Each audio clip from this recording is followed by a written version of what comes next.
우리가 신앙생활하면서 주의해야 할 두 가지가 있습니다. 하나는 선하게 살아가야 한다라는 그 이유로 인하여 너무 도덕적이고 완벽한 삶을 추구하려고 하는 것. 그리고 또 다른 하나는 신앙의 자유를 누려야 한다라는 그 이유로 너무 방종에 가까운 생활을 하려고 한다는 것. 그것에 있습니다. 물론 기독교인으로 살아간다는 그 삶의 기본은 선한 것이기 때문에 선하게 살아가야 한다라고 하는 것이지 악하거나 방종한 삶을 살아가서는 안 될 것입니다. 예수님을 믿는 사람이 사회로부터 선한 영향력을 끼치는 것은 믿음으로 산다는 것에 언제나 세상에서 선하고 아름다움을 추구할 만한 그런 성격의 내용으로 구성되어 있기 때문에 그렇습니다.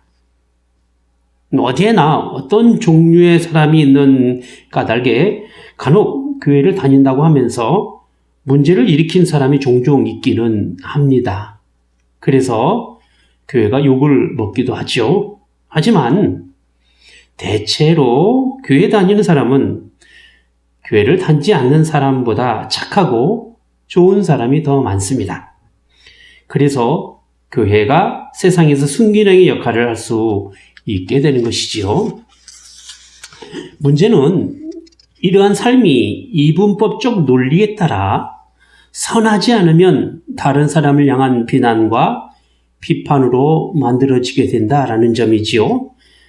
자신이 가지고 있는 신앙의 논리가 잘잘못에 대하여 재단하는 용도로 사용된다는 것입니다.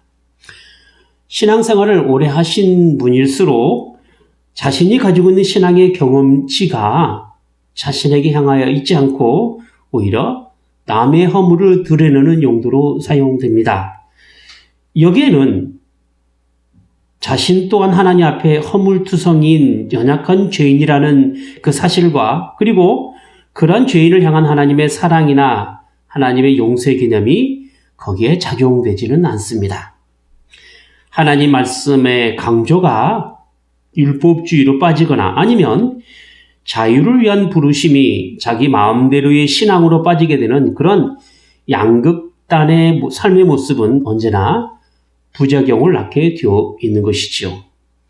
그래서 우리는 하나님께서 요구하시는 삶으로 살아감에 있어서, 즉 신앙생활을 함에 있어서 늘 하나님 앞에 부족하고 연약한 죄인이다 라는 사실과 더불어 그럼에도 불구하고 하나님의 사람으로 살아가야 하는 삶의 모습을 경건으로 동시에 가지고 있어야 한다라는 것이죠. 사도 바울은 고린도 교회를 무척이나 사랑했습니다. 그것은 그가 고린도에서 복음을 전하며 나타난 신앙의 열매로 세워진 교회였기 때문이기도 하고 또 아골라와 브리스길라 부부와 같은 동역자들과 함께 자비랑 선교를 통하여 사역을 감당할 만큼 교회를 향한 헌신이 그에게 있었기 때문에 그렇습니다. 비록 고린도에 계속 머물지 못하고 다른 지역으로 복음 사역을 위하여 떠날 수밖에 없었던 사도 바울이었지만 여전히 그의 심장에는 고린도 교회를 향한 애틋한 마음이 있었던 것입니다. 그런 사도 바울에게 있어서 멀리 있는 고린도 교회로부터 어려운 문제로 인한 소식이 들리게 된 것이고 그것이 사도 바울에게 있어서 근심거리가 된 것입니다. 사도의 권위로 교회에 가르침을 주고 교훈을 하였는데 교회가 분란이 일어나고 또 잘못된 사상이 들어오는 여러 가지 문제들이 생겨난 것입니다. 그래서 교회를 다시 찾아보고자 하는 그런 간절한 마음, 즉 방문하고자 하는 마음이 생기게 된 것이 바로 사도 바울이 가진 근심이었던 것이죠. 그런데 사도 바울이 교회에 방문하기 전에 교회가 믿음 안에서 잘 서 있다는 반가운 소식을 전해 듣게 된 것입니다. 그래서 사도 바울이 교회를 방문하는 목적이 교회가 가진 문제로 인한 근심에서 이제는 신앙 안에서 잘 서 있는 형제들을 향한 기쁨과 감사가 되었던 것이죠. 교회가 가진 여러 문제에 대한 책망과 교훈보다는 믿음 안에서 잘 서 있음에 대한 칭찬과 자랑이 사도 바울에게 있어서 더 크게 작용이 되었던 것입니다. 물론 바울의 이 기쁨이 교회가 하나님의 말씀으로 흠이 없이 잘 자라고 있기 때문은 분명히 아니었습니다. 교회 안에는 여전히 근심하게 하는 요인이 남아 있었고 책망받아 마땅한 사람이 있었습니다. 우상 제물에 관한 잘못된 지식으로 교회 안에 있는 형제를 실축시키게 하는 성도가 있었고 자신의 욕심 때문에 거룩해야 할 성찬에 자신의 죄를 먹고 마시는 결과를 가져오게 되었습니다. 무분별하게 은사를 사용함으로 인하여 교회의 질서를 어지럽혔으며 세상의 지혜로 서로 파장을 지어 교회 안에 분쟁과 분열이 있었습니다. 더구나 자신의 교회 방문에 대한 변경을 이유로 바울을 경솔하고 약속을 지키지 않는 사람으로 여기며 그로 인하여 사도로 인정하려 들지 않는 사람들로부터 바울이 전한 하나님의 말씀을 받아들이려 하지 않고 배척하려고 했던 것입니다. 교회 안에 이런 여러 가지 문제와 함께 자신을 배척하려는 사람들에 대하여는 언제나 사도 바울이 당하는 현실적인 고민이 될 수밖에 없었던 것입니다. 그러므로 교회가 믿음 안에서 서 있다는 사실이 사도 바울에게 있어서는 고민이 다 사라지고 모든 것이 완벽하다는 것을 보장하는 것은 분명 아니었다는 것이죠. 이렇듯 여전히 남아있는 교회의 문제에 대하여 사도 바울을 근심하게 만드는 교인들은 단지 사도 바울의 근심만이 아니라 교회의 근심이 될 수밖에 없었던 것입니다. 5절 말씀을 보겠습니다. 근심하게 한 자가 있었을지라도 나를 근심하게 한 것이 아니요 어느 정도 너희 무리를 근심하게 한 것이니 어느 정도라 함은 내가 너무 심하게 하지 아니하려 함이라 했습니다. 고린도 교회를 향한 사도 바울의 첫 번째 편지는 교회의 문제가 될 만한 여러 가지 내용에 대한 교훈과 책망이었습니다. 그리고 사도 바울의 교회 방문 역시도 교회의 문제에 대한 근심이 주된 내용이었던 것이죠. 그런데 사도 바울이 가진 근심은 사도 바울 것만은 분명히 아니었다는 것이죠. 실제로 교회를 이루며 또 그 안에서 신앙생활을 하면서 믿음으로 살아가는 형제의 것이 되었던 것입니다. 문제를 일으키는 성도에 대한 근심은 분명히 교회가 가져야 할 근심이었기 때문에 당연히 하나님의 말씀으로 교훈과 책망을 받아야 할 교회에서는 문제가 될 만한 그 요소가 어쩌면 사도 바울의 근심이 아닌 교회의 근심이 되어야 했던 것입니다. 하지만 사도 바울은 교회가 가져야 할 그 근심에 대하여 어느 정도라는 성경적 표현을 사용하여 교회가 그로 인하여 너무 심한 근심이 되지 않기를 바라고 있었던 것입니다. 즉, 교회 안에 문제가 생겼을 때 많은 근심으로 인하여 혹여나 있을 힘든 상황에서 더는 교회가 상처가 되지 않기를 바라는 마음이 컸던 것입니다. 이런 사도 바울의 마음은 교회 안에서 문제가 일어났을 때 대처해야 할 교회의 가장 기본적인 자세가 어떠해야 할 것인가에 대한 답을 이야기해 주고 있습니다. 그것은 바로 사랑을 나타내는 것에 있습니다. 8절 말씀을 보시죠. 그러므로 너희를 권하노니 사랑을 저희에게 나타내라 라고 했습니다. 사도 바울의 권면이 무엇입니까? 바로 교회에서 나타내야 하는 것이 사랑이다라는 것을 분명히 하고 있는 것이죠. 베드로전서 4장 7절과 8절 말씀에 보면 만물의 마지막이 가까웠으니 그러므로 너희는 정신을 차리고 근신하여 기도하라. 무엇보다도 열심으로 서로 사랑할지니 사랑은 허다한 죄를 덮느니라 라고 했습니다. 허다한 죄를 덮는 그 사랑은 서로가 열심으로 사랑하는 것을 기본으로 합니다. 마지막이 가까울수록 정신을 차릴 수 있는 것은 우리의 기도 때문이요. 무엇보다도 마지막으로 열심내야 할 것은 서로 사랑하는 것에 있습니다. 그래서 사랑이 없으면 아무것도 아니게 되는 것이고 교회 안에 제일로 나타내야 될 은사가 바로 사랑이 되는 것입니다. 왜 문제에 대한 책망보다 사랑으로 나타나라고 권면하고 있을까요? 7절 말씀 보겠습니다. 그런즉 너희는 차라리 저를 용서하고 위로한 것이니 저가 너무 많은 근심에 잠길까 두려워하노라 했습니다. 잘잘못에 대한 책망보다 사랑으로 나타내는 것에는 더는 그 잘못됨이 교회의 근심이 되지 않게 하는 것에 있고 교회가 그 문제로 상처가 되지 않는 것에 있습니다. 교회가 여러 가지 문제로 인하여 힘들어하고 괴로워서 서로에게 상처가 되는 것이라고 한다면 비판과 책망보다는 차라리 용서와 위로가 더 필요하다는 것입니다. 우리의 용서는 상대방을 품을 수 있는 넓고 따뜻한 사랑의 마음이 필요합니다. 그리고 위로는 상대방을 향한 이해와 동질감을 가지고 힘이 되어주겠다라는 동료의 정신이 필요한 법입니다. 그래서 용서와 위로에 사랑의 마음을 가지고 있지 않게 된다면 절대로 나타날 수 없는 고유의 성질이 그 안에 있는 것입니다. 교회가 가져야 할 용서와 위로는 모든 판단과 그에 따른 심판이 하나님께 있음을 고백하는 그런 사람으로부터 나오게 됩니다. 히브리서 10장 30절에 보면 원수 갚는 것이 내게 있으니 내가 갚으리라 하시고 또다시 주께서 그의 백성을 심판하리라 말씀하신 것을 우리가 아나니 했습니다.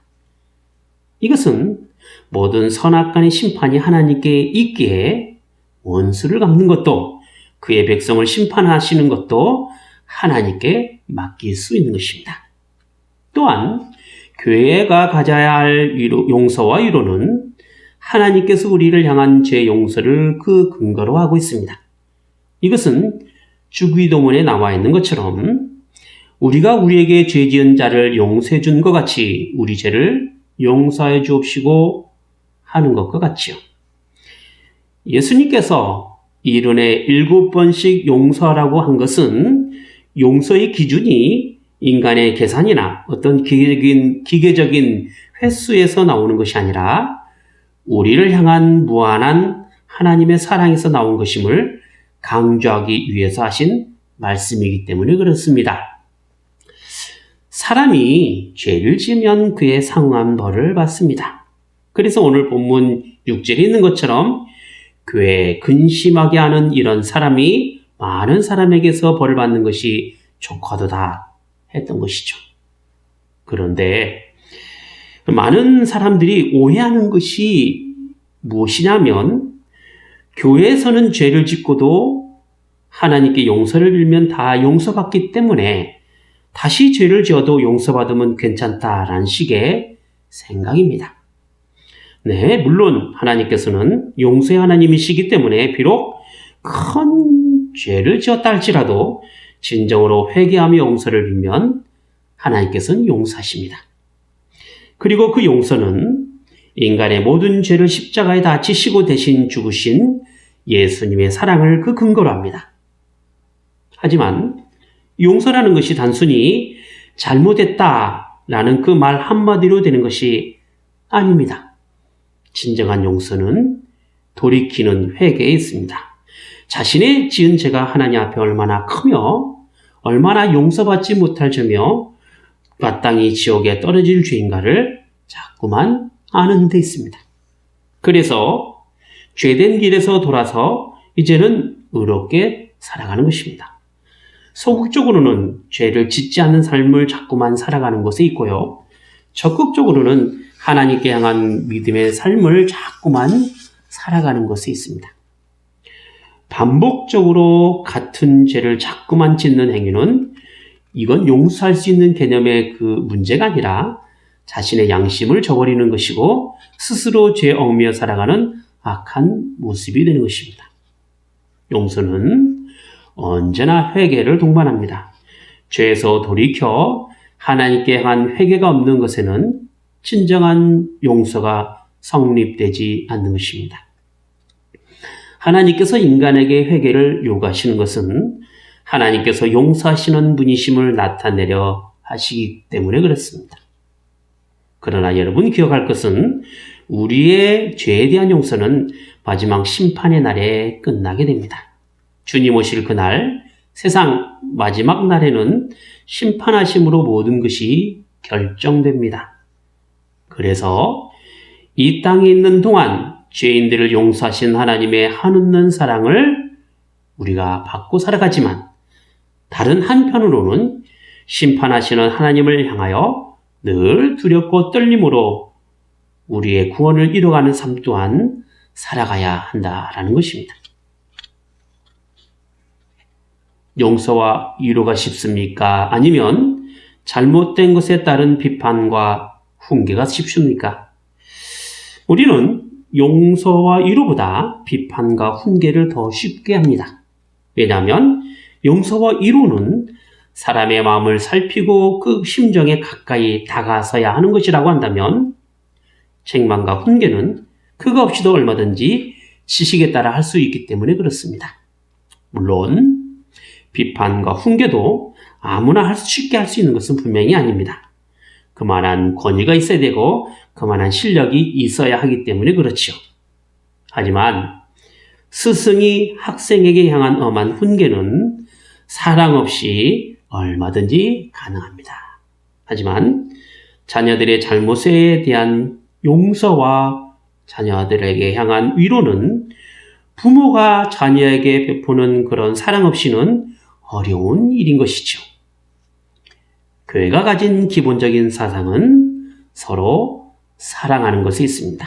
왜냐하면 사랑은 하나님께 속한 것이기 때문에 그렇지요. 예수님의 사랑으로 용서합니다. 예수님의 사랑으로 위로합니다.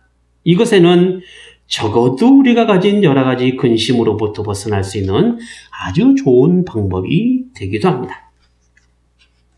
우리의 용서와 우리의 위로는 또한 교회가 교회로 세워져 감에 있어서 매우 중요합니다. 왜냐하면 그것은 바로 우리가 그리스도 앞에서 한 용서와 위로가 악한 사단의 영향력으로 이용당하지 않기 위함이기 때문에 그렇습니다. 10절과 11절 말씀을 보시죠. 너희가 무슨 일이든지 네게 용서하면 나도 그리하고 내가 만일 용서한 일이 있으면 용서한 그것은 너희를 위하여 그리스도 앞에서 한 것이니 이는 우리로 사단에게 속지 않게 하려 함이라. 우리가 그 괴계를 알지 못하는 바가 아니로라 했습니다. 타락한 인간의 마음에는 언제나 비판과 편견이 앞서게 됩니다. 그래서 남을 헐뜯고 욕하고 저주합니다. 서로를 비방하여 이간질합니다. 사단이 쓰는 매우 고전적이고 또한 매우 효과적인 방법이 바로 서로를 이간질하는 것이 있습니다. 그래서 사단을 이간질하는 자라고 부르는 것이죠. 아담과 하와가 하나님과 함께 살 수 없도록 한 짓이 바로 이간질 아닙니까? 그래서 에덴 동산에 있는 선악과를 가지고 먹어도 죽지 않는다라고 했고 눈이 밝아져 하나님과 같이 된다라고 했던 것이죠.